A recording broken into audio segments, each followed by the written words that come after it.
Hello friends, welcome to dig your mind. आज हम लोग करेंगे लेक्चर नंबर 4 किसका, pair of linear equations in two variables का।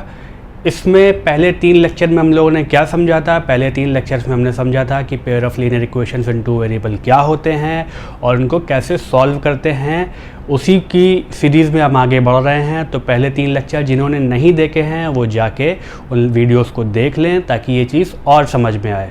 ओके, तो हम लोगों ने अभी तक जो समझ लिया है उसमें अलजेब्राइक वे में जब हम सॉल्व करते हैं उसके 2 मेथड हम लोग कर चुके हैं, method of substitution and method of elimination. ये हम लोगों ने कर लिया है। आज हम लोग अलजेब्राइक वे का लास्ट पार्ट करेंगे और वो क्या है? Method of cross multiplication. Method of cross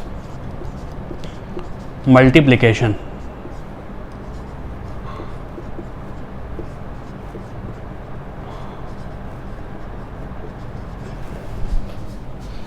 आज हम लोग करेंगे क्या? Method of cross multiplication.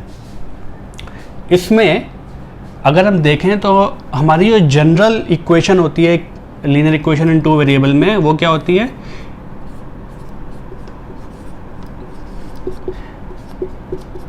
a1x plus b1y plus c1 is equal to 0 and second equation is a2x plus b2y plus c2 is equal to 0। याद रखना है कि हमेशा जब भी हम इस क्वेश्चन को सॉल्व करेंगे तो हमारे पास जनरल इक्वेशन ही लिखी होनी चाहिए, यानी कि जनरल फॉर्म में ही लिखी होनी चाहिए। इसका क्या मतलब है? इसका मतलब ये है कि राइट हैंड साइड हमेशा हमारा 0 रहेगा, ये पार्ट हमेशा 0 रहेगा। ठीक, मतलब अगर इक्वेशन दे रखी है 2x plus 4y is equal to 8, तो ये जो 8 है, मैं एग्जांपल दे देता हूँ आपको। अगर दे रखा है 2x प्लस 4y या y इज इक्वल टू 8, यही इक्वेशन ले लेते हैं 4y की जगह, तो मैं क्या करूँगा? मैं इसको इस फॉर्म में कन्वर्ट करने के लिए -8 इज इक्वल टू 0।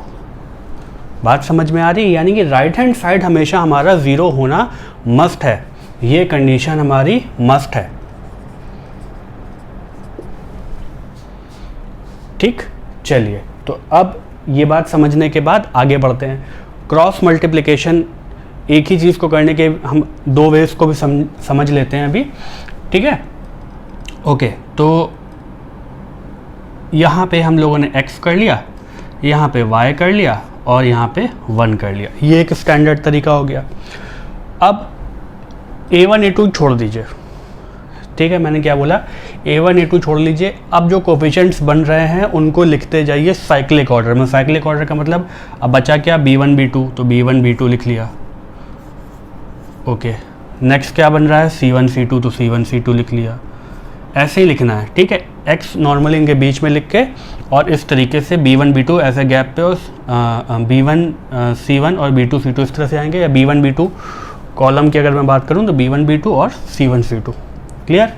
ओके, अब c1 c2 के बाद साइक्लिक विक में जाएंगे तो वापस से क्या आएगा? a b c a b c a b c अगर चल रहा होगा तो a1 b1 c1, a1 b1 c1, a2 b2 c2, a2 b2 c2, a2 b2 c2। इस तरह से साइक्लिक ऑर्डर का मतलब यही होता है कि वापस से रिपीट होने लगता है।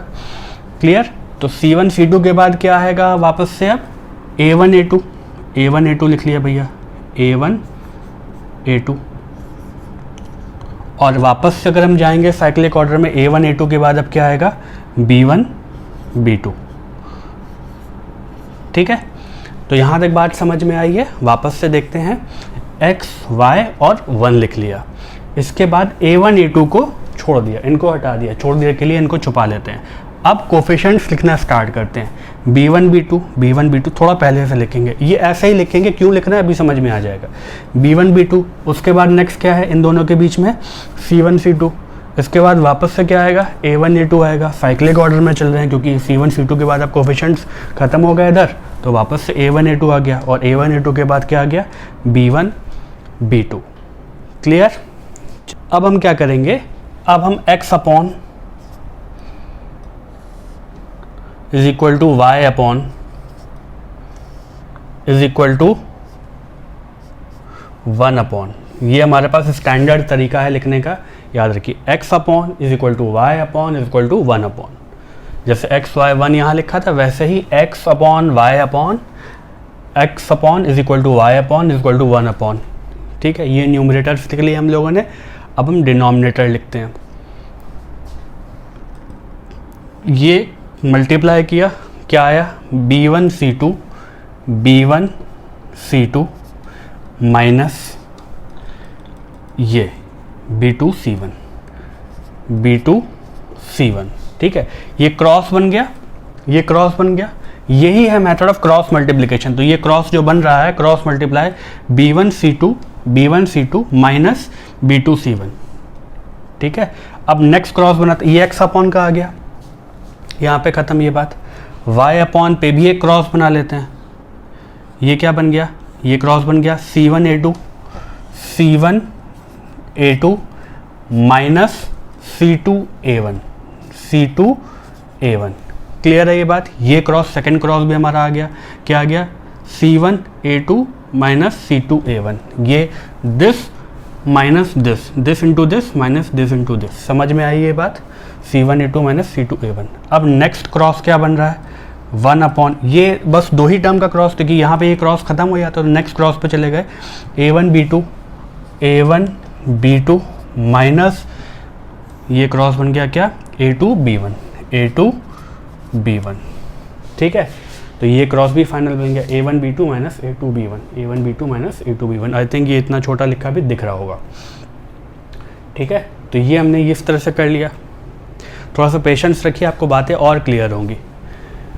तो ये आ गया। अब इससे मैं x इन दोनों को ले लेता हूँ,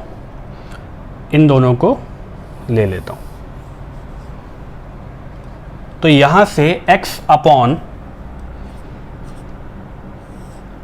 b1 c2 minus b2 c1 is equal to, इसके भी होगा क्योंकि ये तीनों बराबर है भाई। a is equal to b and b is equal to c अगर है, it means a is equal to c भाई। a is equal to b and b is equal to c अगर है, यहाँ पे ये a b c अलग ही होंगे, it means a is equal to c, है ना। क्लियर है ये बात, यानी कि ये तीनों ही बराबर हैं, तो ये भी इसके बराबर होगा। ओके, दिस अपॉन दिस, यानी कि x upon b1 c2 minus b2 c1 ये आया, इज इक्वल टू इसके भी होगा 1 अपॉन क्या है, a1 b2 minus a2 b1। Clear. तो यहाँ से ये टर्म इधर मल्टीप्लाई हो जाएगा, ये टर्म इधर मल्टीप्लाई हो जाएगा। x की वैल्यू क्या आ गई, यहाँ से क्रॉस मल्टीप्लाई किया तो b1 c2 minus b2 c1 upon a1 b2 minus a2 b1। ये डिनोमिनेटर तो सेम ही था, ये यहाँ चला गया, बस इतना हो गया। ये x की वैल्यू आ गई, ये x की वैल्यू आ गई। सिमिलरली अगर मैं इन दोनों को इक्वेट कर दूँ, ये कि ऑलरेडी इक्वेटेड हैं ही, तो यहाँ से मैं डायरेक्टली बोल सकता हूँ ये क्रॉस मल्टीप्लाई हो जाएगा इसके। तो यहाँ से जैसे ये किया था वैसे ये किया, तो ये क्रॉस मल्टीप्लाई आ गया, तो y की वैल्यू क्या आ गई, ये न्यूमरेटर में चला जाएगा और ये तो डिनोमिनेटर रहेगा। न्यूमरेटर में क्या, तो क्या आया, c1a2 minus c2a1 upon, denominator तो दोनों का सेम ही है, क्या है, a1 b2 minus a2 b1। ठीक है, तो ये x की वैल्यू आ गई और ये y की वैल्यू आ गई। देखने में थोड़ा सा अजीब लग रहा होगा, क्या a1 b2 c2 ये सब क्या मल्टीप्लिकेशन है, पर ये एक मेथड है। ठीक है, और इस मेथड की भी अपनी खूबियां हैं। कई बार ऐसा होगा, कैसा होगा कि हमारी जो सब्स्टिट्यूशन वाला मेथड है वो भी बड़ा कॉम्प्लेक्स हो जाएगा, और हमारा जो एलिमिनेशन वाला मेथड है वो भी बड़ा कॉम्प्लेक्स हो जाएगा। कुछ इक्वेशन ऐसी होंगी तो वहाँ पे ये मेथड काम आता है। ठीक, आप लोगों को लग रहा होगा कि ये पता नहीं क्या क्या लिखवा दिया, a1 b2 c2 ये सब क्या है, लेकिन ये मानिए मेरी बात, ट्रस्ट मी, ये बहुत आसान होगा कई जगह पे। ठीक है, और जितना हम लोगों ने देखने में टाइम लगाया उससे ज़्यादा आसानी से ये सॉल्व हो जाएगा। ये जनरल फॉर्म में लिखने का तरीका था। ठीक है जी, तो ये है, इसको नोट कर लीजिए। आगे बढ़ते हैं, कुछ क्वेश्चन सॉल्व करते हैं इससे। ओके, तो सॉल्व करते हैं पहला क्वेश्चन। क्वेश्चन कह रहा है 2x + 3y = 11 and 3x + 2y = 4। ठीक, ये क्वेश्चन हम लोग पहले भी कर चुके हैं दूसरे मेथड में, तो उसी को दोबारा सॉल्व कर रहे हैं। अब हमारे पास जब भी मेथड ऑफ क्रॉस मल्टीप्लिकेशन की हम बात करते हैं तो एक बात हमें पता है कि सारे टर्म्स हमारे LHS में होने चाहिए, लेफ्ट हैंड साइड में होने चाहिए। तो ये माइनस किया दोनों तरफ 11, तो ये क्या बन गया, ये -11 is equal to 0, 2x plus 3y minus 11 is equal to 0। Similarly ये क्या बन जाएगा, 3x plus 2y minus 4 is equal to 0। Clear, right hand side पे 0 होना चाहिए। अब मेथड अप्लाई करते हैं। क्या किया, ये मुझे पता है ये A1 है, B1 है, C1 है, A2 है, B2 है, C2 है। क्या होते हैं A1 A2, x के कोफिशिएंट, B1 B2 y के coefficient and C1 C2 constant terms हैं। क्लियर, तो वापस हमने क्या लिख लिया, अपना जो मेथड सीखा था, x y और 1 ये लिख लिया। अब x के कोफिशिएंट्स नहीं लिखे, y से स्टार्ट किया, B1 B2 क्या है, 3 एंड 2। नेक्स्ट क्या है, C1 C2 साइक्लिक ऑर्डर में चलेगा, -11 एंड -4। ओके, नेक्स्ट क्या है, A1 A2 यहाँ तक ख़त्म हो गया था, वापस से जाएगा भाई ये, फिर ये, और फिर A1 A2 x कोफिशिएंट क्या थे, 2 3, तो वो लिख लिए 2 एंड 3। अब ये लिख लिया, ये लिख लिया। अब वापस से B1 B2 जाएंगे लिखनेंगे, तो क्या बनेगा, 3 एंड 2। क्लियर है, देख लीजिए, इसके कोफिशिएंट नहीं लिखे थे, B1 B2 and C1 C2, B1 B2 C1 C2। उसके बाद C1 C2 के बाद वापस से y के जस्ट बाद क्या लिखना था, A1 A2, तो A1 A2 लिख लिया एंड देन B1 B2। ये ख़त्म हो गया था, तो ये इस तरह से चलते जाएंगे। यहाँ से स्टार्ट किया, this this this this this this this this, इस तरह से, यही तो साइकिल हुई। क्लियर, बार बार ये दिस दिस दिस बताने का मतलब ये है कि एक साइकिल ऐसे ही चलेगी। अगर आप यहाँ से भी स्टार्ट करेंगे तो फिर यहाँ के बाद फिर वापस यहाँ, फिर वापस यहाँ। ठीक, तो वही काम हमने किया है। ओके, तो अब ये क्या बन गया भाई, x अपॉन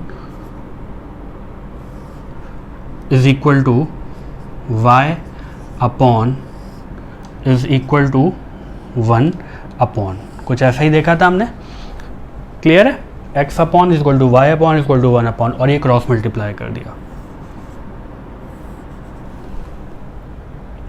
तो 3 into -4, 3 into -4 minus 2 into -11, 2 into -11। Clear है ये बात, this into this minus this into this.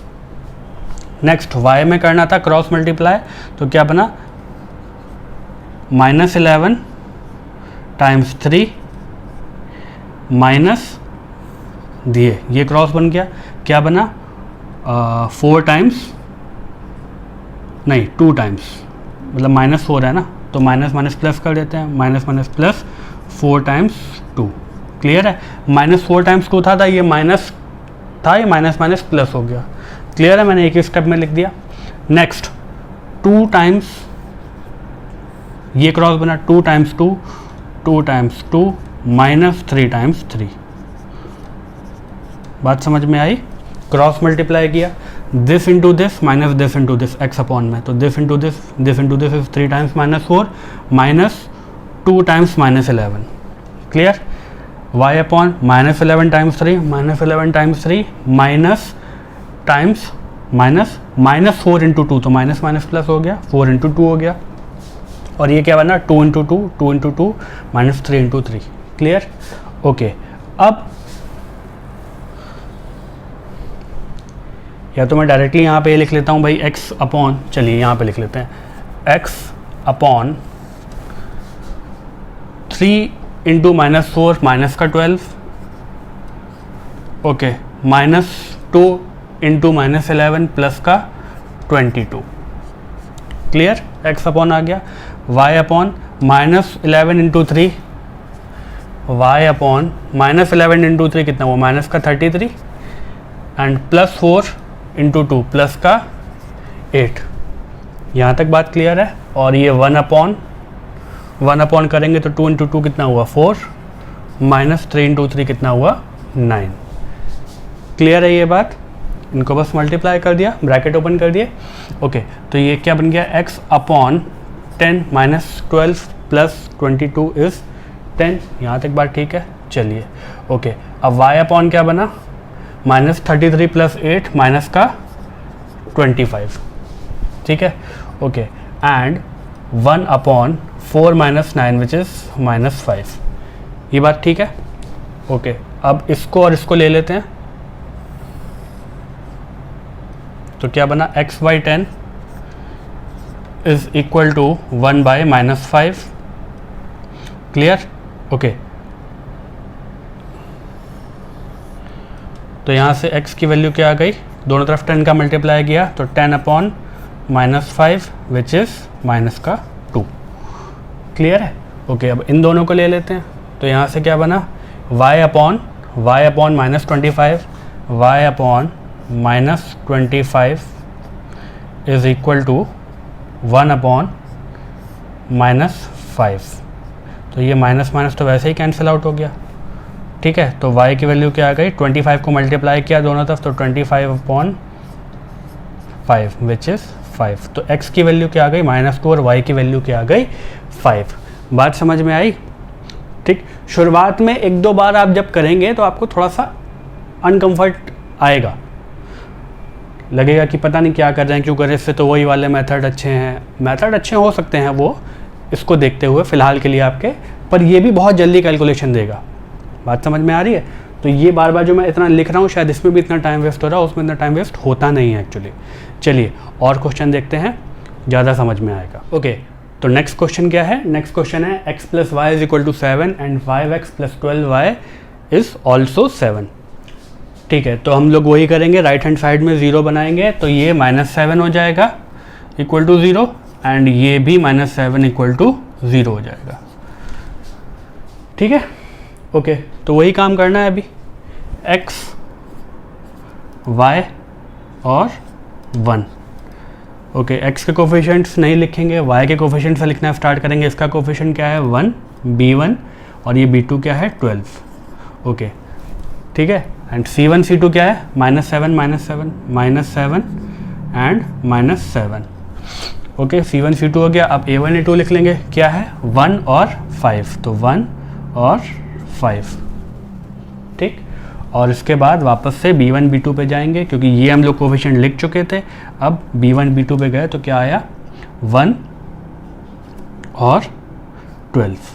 यहाँ तक बात ठीक है, यहाँ तक बात बिल्कुल ठीक है। अब वही काम करेंगे, x upon is equal to y upon is equal to 1 upon. Clear. x upon is equal to y upon is equal to 1 upon, और इसके बाद ये क्रॉस मल्टीप्लाई, तो ये क्या बना, 1 टाइम्स -7, 1 टाइम्स -7 माइनस 12 टाइम्स -7। थोड़ा और आगे बढ़ा देते हैं, 1 टाइम्स -7 इंटू 12 टाइम्स -7। यहाँ तक बात ठीक है। Is equal to y upon -7 times 5, ये क्रॉस मल्टीप्लाई, और ये -7 टाइम्स 5 -7 टाइम्स, तो ये माइनस माइनस पहले ही प्लस कर देते हैं। ठीक, -7 टाइम्स 1।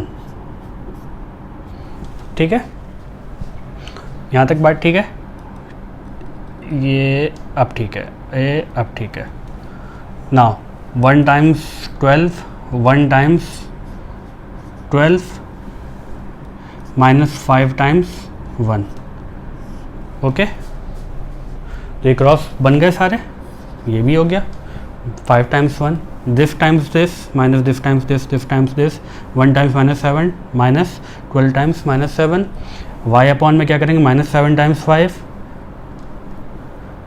माइनस माइनस प्लस हो गया, -7 टाइम्स 1।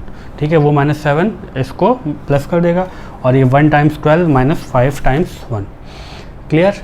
अब क्या बन गया, अब बन गया भाई x अपॉन, ये क्या बना, -7 and -12 times -7, minus minus plus हो गया, 12 7 84। Clear. Is equal to Y upon -7 times 5 कितना हुआ, माइनस का 35 and +7 okay is equal to 1 upon 12 times 1 is 12 -5 times 1 is 5। यहाँ तक बात ठीक है, यहाँ तक बात ठीक है भाई, ये तो क्लियर है।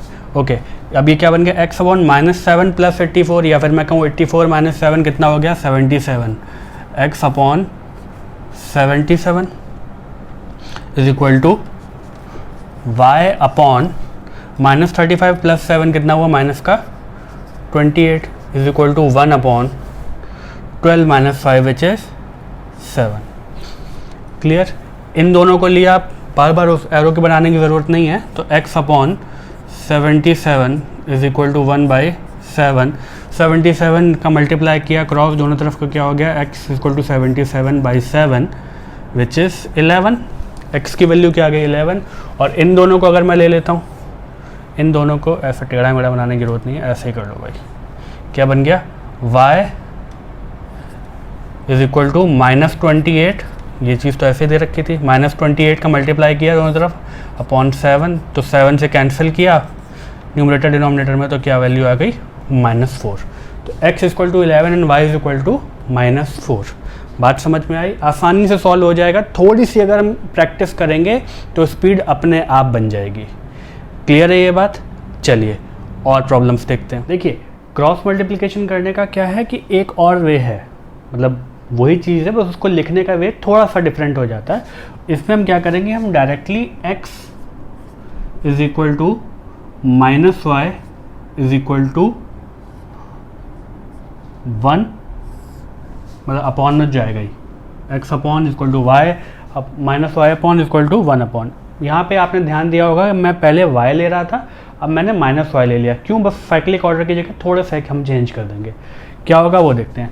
x अपॉन जब भी हम लिखेंगे, x अपॉन हम जब लिखेंगे तो हम क्या करेंगे, x के कोफिशिएंट्स को भूल जाएंगे और सिंपली जो बचे हुए कोफिशिएंट्स हैं उनको लिख देंगे। क्या कोफिशिएंट बच रहे हैं, b1 b2 c1 c2, तो लिख लिया हम लोगों ने सीधे b1 b2 c1 c2। ठीक है, अब -y अपॉन करेंगे तो ये किस लिए है, अब ये बचे हुए कोफिशिएंट लिख लीजिए, a1 a2 c1 c2, a1 a2 c1 c2। ठीक, अब 1 में कांस्टेंट को हमने नहीं देखा और ये बचे हुए कोफिशिएंट लिख लिए, a1 a2 b1 b2, a1 a2 b1 b2। आप ध्यान देंगे तो इस सब कुछ वो ही लिखा है, बस ये -y वाला आया है। तो इसमें एक चीज़ और आई है कि हमने साइक्लिक ऑर्डर में नहीं चले हैं, हमने साइक्लिक ऑर्डर रिवर्स कर लिया। उसमें हम क्या करते थे कि हम पहले c1 c2 लिखते थे, अगर आपको याद हो तो यही c1 c2 ऐसे मल्टीप्लाई हो जाता था, याद है। अब हमने क्या किया कि पहले इनको लिख लिया है और फिर ये किया है, तो उसका ये माइनस साइन ऊपर आ गया। बात समझ में आ रही है।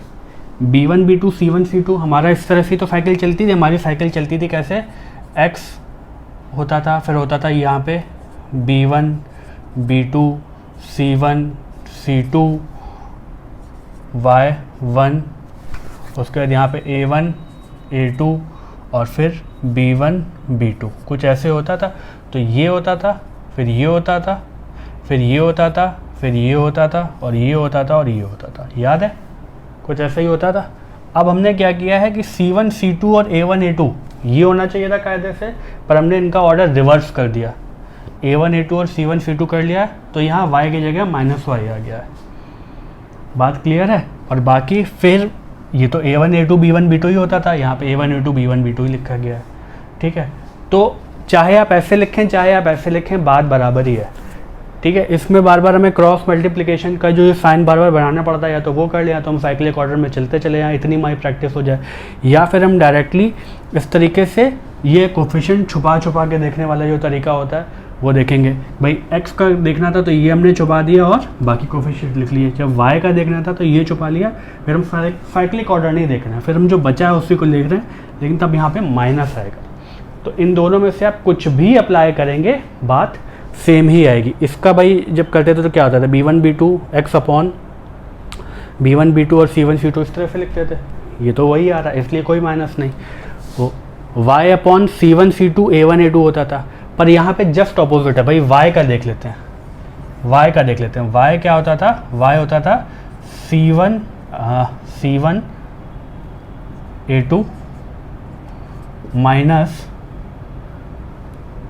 C2 A1। और यहाँ पे अगर हम सॉल्व करेंगे तो ये क्या बनेगा? A1 C2 यहाँ पे आएगा minus y upon A1 C2 minus A2 C1। अगर आप इन दोनों को देखें तो यहाँ पे A2 C1 बाद में लिखा है, यहाँ पे A2 C1 पहले। भाई C1 A2 और A2 C1 तो एक ही चीज़ होती है, इतना तो पता ही है। ऐसे ही A1 C2 यहाँ पे पहले और यहाँ पे बाद में। तो अगर मैं इन दोनों को सेम नहीं मान सकता क्या? बिल्कुल मान सकता हूँ भाई। यहाँ पे y था, यहाँ पे माइनस y था। अब अगर ऊपर नीचे मैं माइनस साइन का मल्टीप्लिकेशन कर दूँ, तो ये क्या बन जाएगा? y upon A2 C1 minus sign common ले लिया माइनस A1 C2।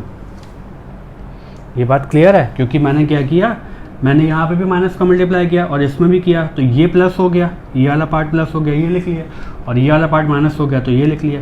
अब आप देखिए सेम चीज़ लिखी है, दोनों सेम चीज़ लिखी है, ठीक है। तो चाहे हम ऐसे लिखें चाहे हम इस तरीके से लिखें, ये छुपा छुपा के लिखने वाला मेथड, मतलब छुपा छुपा के मतलब उसमें हम साइक्लिक ऑर्डर में नहीं, मतलब इसमें साइक्लिक ऑर्डर में चल रहे थे, इसमें साइक्लिक ऑर्डर में चलना ज़रूरी नहीं है। इसमें क्या ज़रूरी है? इसमें सिर्फ ये ज़रूरी है कि भाई हमने माइनस साइन लगा दिया उसको एडजस्ट करने के लिए। बात समझ में आ रही है? सेम चीज़ लिखी है, थोड़ा सा और गौर से आप इसको देखेंगे इन टर्म्स को तो आपको और क्लियर होगा। चलिए अब कुछ और क्वेश्चन देखते हैं। नेक्स्ट क्वेश्चन क्या है हमारा? x by A plus Y by B is equal to A plus B, and second equation is x by A square plus Y by B square is equal to 2। Solve करने से पहले मैं आपको एक बात बता देना चाहता हूँ, इस तरह के जब भी क्वेश्चन होंगे, जब हमारे पास इस तरह के अलजेब्राइक कांस्टेंट होंगे, कोफिशिएंट्स होंगे, तब क्या होता है कि अगर हम एलिमिनेशन से करने जाते हैं तो भी हालत ख़राब हो जाएगी, आंसर नहीं आएगा। मतलब ऐसा नहीं कि सॉल्व नहीं हो सकता, उससे सॉल्व हो सकता है, लेकिन इतना कैलकुलेटिव हो जाएगा कि बस जितनी ज़्यादा कैलकुलेशन हम ज़बरदस्ती की बढ़ाते जाएंगे तो गलत होने के चांसेस भी बढ़ जाते हैं और टाइम भी बहुत ज़्यादा लगेगा। आप ट्राई करके देखिएगा उससे, एलिमिनेशन से या सब्स्टिट्यूशन से, तो आपको समझ में आएगा कि बहुत ज़्यादा दिक्कत है उस मेथड में। इस तरह के पर्टिकुलर क्वेश्चंस जो भी होते हैं उनमें याद रखिए कि method of cross multiplication is the best, ठीक है। मेथड ऑफ क्रॉस मल्टीप्लिकेशन ही सबसे शानदार तरीका है उन क्वेश्चन को फट से सॉल्व करने के लिए। कैसे? फट से। तो पहले तो एक काम करते हैं, एक तो ये a प्लस बी इस तरफ है और ये 2 राइट हैंड साइड पर दोनों में, एक तो वो हमें करना है। इससे पहले हम एक काम करेंगे, इससे पहले हम एलसीएम लेके इसके कोएफिशिएंट्स को, मैं ये जो टर्म्स आ रहे हैं उनको हटा देंगे। तो एलसीएम क्या है इसका? ए बी से दोनों तरफ मल्टीप्लाई कर देंगे। अच्छा, एक बात मैं आपको बहुत अच्छे से बता दूं, इस तरह के क्वेश्चंस को आप देख के थोड़ा सा, अगर आपका ऑब्जर्वेशन स्ट्रांग है ना, तो आप देख के ही पहले तो इनका आंसर निकाल सकते हैं। मैं पहले देख के इनका आंसर निकालने की तरीका बताता हूँ आपको, उसके बाद इनको सॉल्व करेंगे तो ज़्यादा मज़ा आएगा। ओके, यहाँ पे क्या है? यहाँ पे x बाई ए है और यहाँ पे अगर मैं कंपेयर करता हूँ, सिर्फ इसको कंपेयर कर लेता हूँ, ठीक है जी। तो यहाँ क्या आएगा? x by A is equal to ए।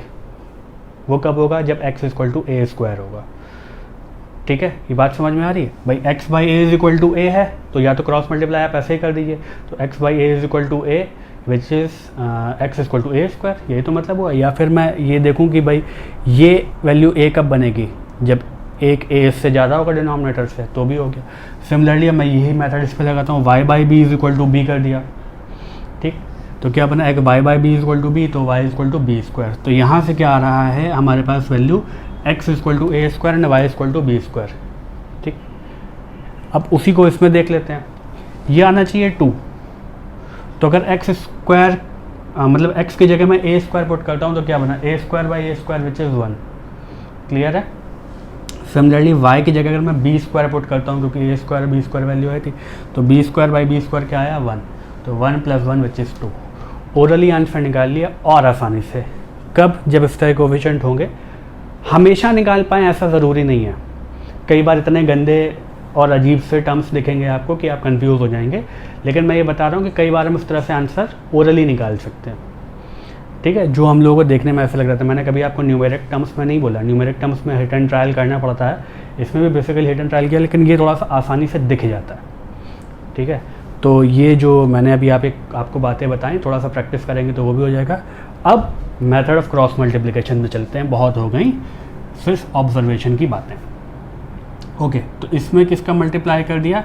इसमें मल्टीप्लाई कर दिया पहले तो ए बी का, ठीक है, और इसमें किसका मल्टीप्लाई कर दिया? इसमें मल्टीप्लाई कर दिया ए स्क्वायर बी स्क्वायर का। क्लियर? ओके, तो अब ये हमारा क्वेश्चन किस में कन्वर्ट हो गया? हमारा क्वेश्चन कन्वर्ट हो गया B X plus A Y is equal to what? A B A plus B. बात समझ में आ रही है? बात समझ में आ रही है? ठीक है, ए बी का दोनों तरफ मल्टीप्लाई कर दिया, वही एलसीएम था हमारा। ओके, और यहाँ पे क्या हो गया? यहाँ पे ए स्क्वायर बी स्क्वायर का मल्टीप्लिकेशन किया था क्योंकि वो एलसीएम था, तो ये क्या बन गया? B square X plus A square Y is equal to 2ab square, A square B square. ठीक है, 2a स्क्वायर बी स्क्वायर, क्योंकि ए स्क्वायर बी स्क्वायर का मल्टीप्लिकेशन किया था। बात क्लियर है?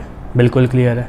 तो अब हम वही काम करेंगे, RHS 0 बनाएंगे, तो यहाँ पे 0, ये माइनस किया, ये माइनस किया, और ये यहाँ पे 0। बात समझ में आ गई? आ गई। ओके, तो अब हम इसमें मेथड ऑफ क्रॉस मल्टीप्लिकेशन लगाते हैं। ओके, तो अब लगाते हैं मेथड ऑफ क्रॉस मल्टीप्लिकेशन। तो यहाँ आ गया x। ओके, तो x के नीचे पहले ये लिख लेते हैं ए स्क्वायर ए स्क्वायर, और ये minus A B A plus B, और यहाँ क्या बचा? Minus 2a square B square. ठीक है, और यहाँ y लिख लिया। अब यहाँ पे 1 भी लिख लिया। चलिए, ओके, ये y हो गया। y के लिए क्या करेंगे इसमें? अभी दिस, अब ये आ गया, क्या बन गया? बी स्क्वायर, और ये वापस से ए स्क्वायर। बात ठीक है? बात ठीक है? वही मेथड अपना। ये क्या बन गया? या दिस b1 b2, फिर c1 c2, b1 b2 c1 c2, फिर a1 a2 वाला पार्ट, ये a1 a2 में यहाँ पे b1 b2 आ रहा है, तो ये इससे कंफ्यूज मत होइएगा। फिर y के कोफिशिएंट से हम बात करते हैं। ओके, अब क्रॉस मल्टीप्लाई कर देंगे, तो क्या आएगा? x upon this into this. मैं डायरेक्टली मल्टीप्लाई कर रहा हूँ, ठीक है, तो क्या बन रहा है? ये क्या बन रहा है? 2 minus 2 times a cube B square, इसको मल्टीप्लाई किया, भाई क्या आएगा? इसको मल्टीप्लाई किया a times minus 2a square B square है, तो a स्क्वायर टाइम्स a कितना हो गया? a क्यूब, और b square as it is, और minus 2 as it is. Okay, minus a square times this करेंगे, तो ये माइनस माइनस पहले तो प्लस हो जाएगा। ठीक है, माइनस माइनस प्लस हो गया। अब कितना बना? a क्यूब b, और ये अंदर क्या बच रहा है? a plus B as it is. ठीक है, ओके, इज इक्वल टू, जब इसकी बात करेंगे क्रॉस मल्टीप्लाई की, तो ये आया, ये क्या आया? Minus A B Y upon minus A B times A plus B into B square. तो बी स्क्वायर इसमें मल्टीप्लाई क्या होगा? तो क्या बनेगा? Minus A B cube A plus B minus this into this, क्या? बी स्क्वायर इंटू बी क्या बना? बी क्यूब हो गया, और बाकी ए एज इट इज़ और a plus B as it is. अब इसको इसमें मल्टीप्लाई करेंगे तो क्या आएगा? माइनस और माइनस प्लस हो जाएगा। ओके, 2 टाइम्स ए स्क्वायर बी क्यूब। ठीक है, ओके, अब अगला क्या है भाई? अगला है 1 upon A square times B हो जाएगा ये, ए स्क्वायर टाइम्स बी हो जाएगा और माइनस बी स्क्वायर टाइम्स ए हो जाएगा। यहाँ तक बात ठीक है? यहाँ तक बात ठीक है? बिल्कुल ठीक है। ओके, अब इसको अगर मैं ओपन करता हूँ, इसको अगर मैं ओपन करता हूँ तो यहाँ से क्या बन रहा है? x अपॉन ये क्या बन रहा है? माइनस का 2a क्यूब बी स्क्वायर तो एज इट इज, माइनस का 2a cube B square as it is. यहाँ पे ओपन किया इसको तो a क्यूब टाइम्स a कितना बन रहा है? a की पावर 4 बन जाएगा, a to the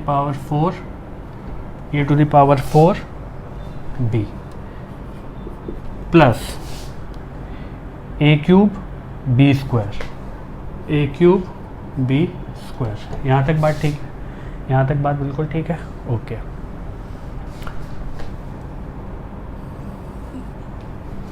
clear? Clear. Okay, अब इसको रब कर देते हैं ताकि ये हमें दिखे ज़्यादा क्लियर वे में। ओके, इसको एक्सपैंड किया तो ये आ गया। अब y वाले को भी सिमिलरली एक्सपैंड कर देते हैं तो क्या आ जाएगा भाई?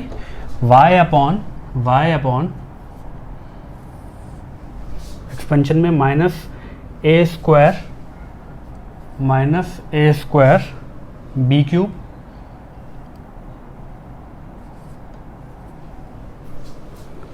ठीक, माइनस ए स्क्वायर बी क्यूब प्लस ये इसमें मल्टीप्लाई होगा तो ये भी माइनस का होगा। क्या होगा माइनस का? ए बी टू द पावर 4 ठीक, और ये plus 2a square B cube. ठीक है जी। ओके, ज़्यादा परेशान मत होइएगा, अभी सब कैंसिल आउट होके बड़ा सुंदर सा टर्म निकल के आएगा। और ये क्या बन रहा है? ये बन रहा है ए स्क्वायर, ये तो एज इट इज लिख लिया भाई। इसमें अगर मैं देखता हूँ तो ए बी कॉमन भी है, तो ए बी कॉमन ले लिया, क्या बच रहा है? ए और minus B.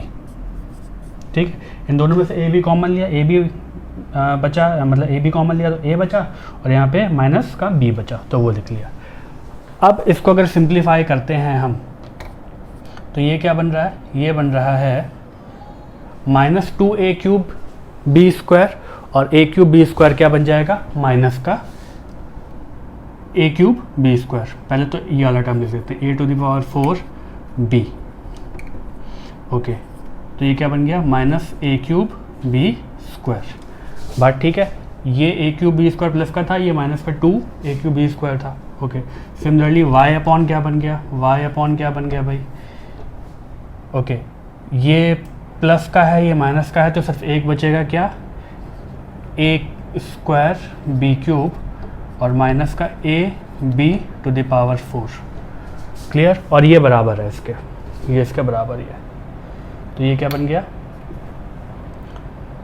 1 by A B A minus B. ठीक है।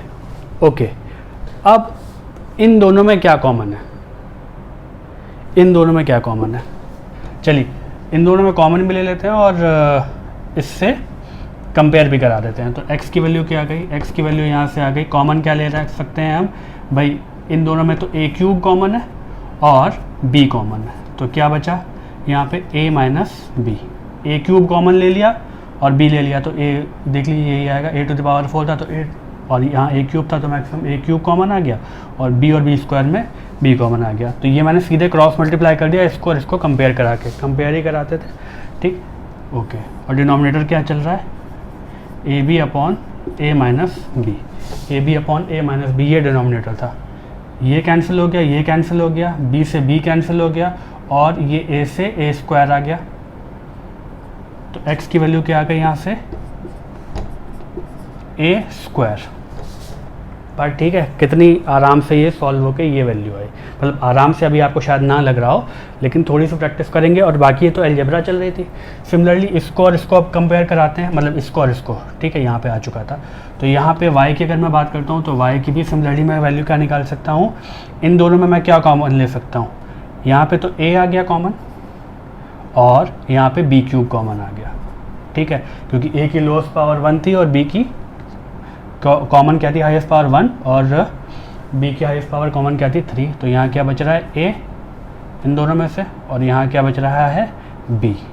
बट ठीक है, अगर ए बी क्यूब कॉमन लेंगे तो ए माइनस बी बचा, और यहाँ डिनोमिनेटर में क्या बन रहा है, वो तो A B A minus B. Similarly ये कैंसिल आउट, ये कैंसिल आउट, ये कैंसिल आउट, ये कैंसिल आउट, यहाँ स्क्वायर बना, तो यहाँ से क्या आया, y is equal to B square, X equal to A square and Y equal to B square. ये इतना जो माथा पच्ची करने के बाद हमारे पास सॉल्यूशन निकल के आया सुंदर से, वो ये दोनों है। और अगर आपको याद हो तो मैंने यहाँ रब करने से पहले आपको दिखाया था by observation X equal to A square and Y equal to B square. ठीक, यही सॉल्यूशन थे। तो क्या हम कह सकते हैं कि हमें सॉल्व करने की ज़रूरत नहीं है? वैसे ही नहीं, हमें सॉल्व करने की ज़रूरत है क्योंकि एग्जामिनेशन में हमें दिखाना है। ठीक है ना, क्योंकि एग्जामिनेशन में हमें दिखाना है, और वो कई बार आपको बोलेगा कि मेथड ऑफ क्रॉस मल्टीप्लिकेशन से ही करके दिखाइए, क्योंकि वो लॉन्ग क्वेश्चन होगा, तब हम इस तरह से सॉल्व करेंगे।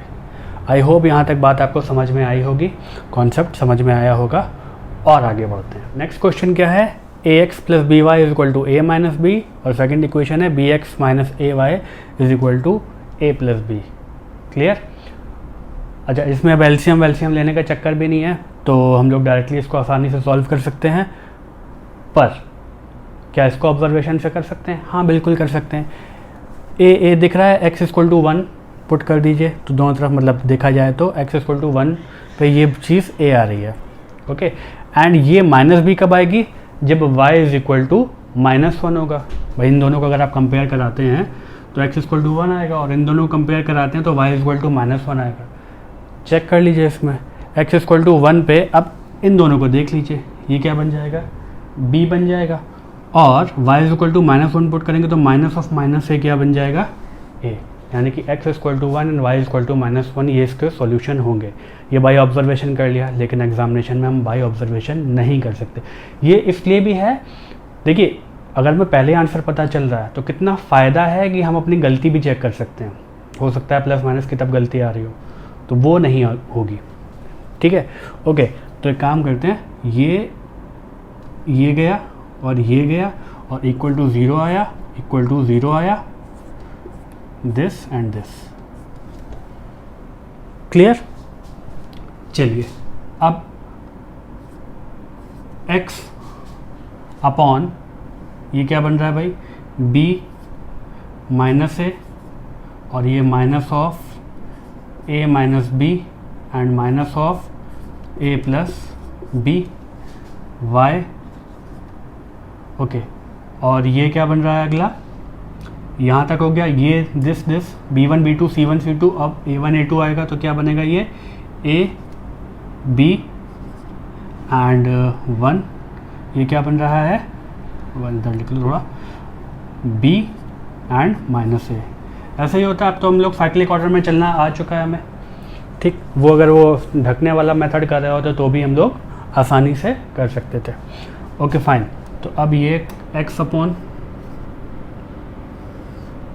क्रॉस मल्टीप्लाई करेंगे, सीधे लिख लेते हैं, तो क्या बनेगा, इस बार सीधे लिख लेते हैं, कोई समस्या नहीं होनी चाहिए इसमें भी।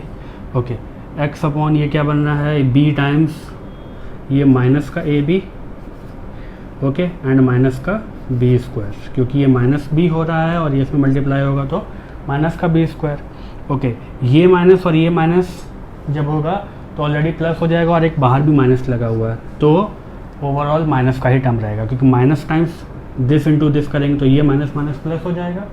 ओके, और a इंटू ए कितना बना, ए स्क्वायर, ओके, और a इंटू माइनस का b करेंगे तो कितना बनेगा, माइनस का ए बी, ओके, और ये माइनस, चलिए इसको ऐसे कर लेते हैं, ए square minus A B.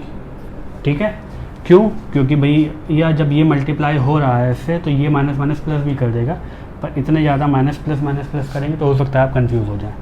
Okay, is equal to Y upon this into this, तो क्या बन रहा है, माइनस का, ओके, माइनस का, चलिए A B and minus B square. Clear है ये बात? Okay, this minus minus minus plus हो जाएगा ये, और ये क्या बनेगा, A B A square plus A B. ठीक है, A square plus A B, और इज इक्वल टू 1 अपॉन ये क्या बन रहा है, माइनस का ए स्क्वायर माइनस का बी स्क्वायर, ये क्रॉस मल्टीप्लाई होगा तो ऐसे ही होगा, दिस माइनस दिस, तो ये बन गया। ओके, अब x अपॉन माइनस का ए बी माइनस का बी स्क्वायर, ब्रैकेट ओपन किया, माइनस का ए स्क्वायर माइनस माइनस प्लस का ए बी, ठीक है, good. Next y upon minus का ए बी माइनस माइनस प्लस का बी स्क्वायर प्लस का ए स्क्वायर एंड प्लस का ए बी। ओके, ये क्लियर है, ओपन कर दिया, ये आ गया माइनस के बी माइनस बी स्क्वायर इस प्लस का बी स्क्वायर एंड प्लस का ए स्क्वायर एंड प्लस का ए बी। ओके, इन दोनों में माइनस साइन कॉमन है तो माइनस साइन कॉमन ले लिया, माइनस का ए स्क्वायर प्लस बी स्क्वायर। यहाँ तक बात ठीक है? ठीक है। अब देखिए, इसमें अगर मैं देखता हूँ तो ये माइनस का ए बी प्लस का ए बी एक दूसरे को कैंसिल कर देगा। यहाँ पे माइनस का ए बी प्लस का ए बी एक दूसरे को कैंसिल कर देगा। और इन दोनों में माइनस साइन कॉमन है तो भाई वो भी ले लिया, तो ये क्या बन गया, x अपॉन माइनस का B square plus A square लिखें या फिर A square plus B square लिखें, बात बराबर ही है, कोई समस्या नहीं है। Clear. Okay, is equal to y upon A square plus B square लिखें या B square plus A square लिखें, बात बराबर ही है, कोई दिक्कत नहीं है। ओके, और is equal to 1 upon minus का ए स्क्वायर प्लस बी स्क्वायर। ठीक, अब इन दोनों को ले लेते हैं भाई, तो x की वैल्यू यहाँ से क्या आ गई, माइनस का ए square plus B square upon minus का ए square plus B square.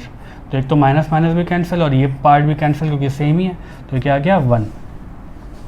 Okay, अब y की वैल्यू ले लेते हैं, y की वैल्यू यहाँ से क्या आ जाएगी, इन दोनों को कंपेयर करके क्रॉस मल्टीप्लाई भी कर दिया, तो a square plus B square upon minus का ए स्क्वायर प्लस बी स्क्वायर, तो ये कैंसिल आउट हो जाएगा पूरा, तो ये क्या बन गया -1 अपॉन -1 विच इज -1। तो x की वैल्यू आ गई 1 एंड y की वैल्यू आ गई -1, जो कि हम लोगों ने पहले ही देख लिया था। तो ये क्रॉस मल्टीप्लिकेशन में थोड़ा सा अगर अलजेब्राइक चीज़ें हमें समझ में आती हैं, हम प्रैक्टिस कर लेते हैं, तो क्रॉस मल्टीप्लिकेशन का मेथड इस तरह के क्वेश्चंस में बहुत ही अच्छा है और बहुत ही तेज़ी से आंसर देता है। ठीक, आई होप ये सारी बातें आपको समझ में आई होंगी, कॉन्सेप्ट समझ में आया होगा। इसकी अच्छे से प्रैक्टिस कर लीजिए और फिर उसके बाद आपको कोई दिक्कत नहीं होगी, ये पक्की बात है। थोड़ा सा शुरुआत में लगेगा क्योंकि कई बार इस तरह के अलजेब्राइक चीज़ों में अगर किसी का हाथ उतना स्ट्रॉन्ग नहीं है तो शायद उसको थोड़ी सी गलतियाँ हों, लेकिन घबराइए मत, प्रैक्टिस करते रहिए। प्रैक्टिस करेंगे तो अभी प्रैक्टिस करेंगे तो एग्ज़ाम में करने में बहुत आसानी होगी। आई होप ये सब कुछ क्लियर होगा।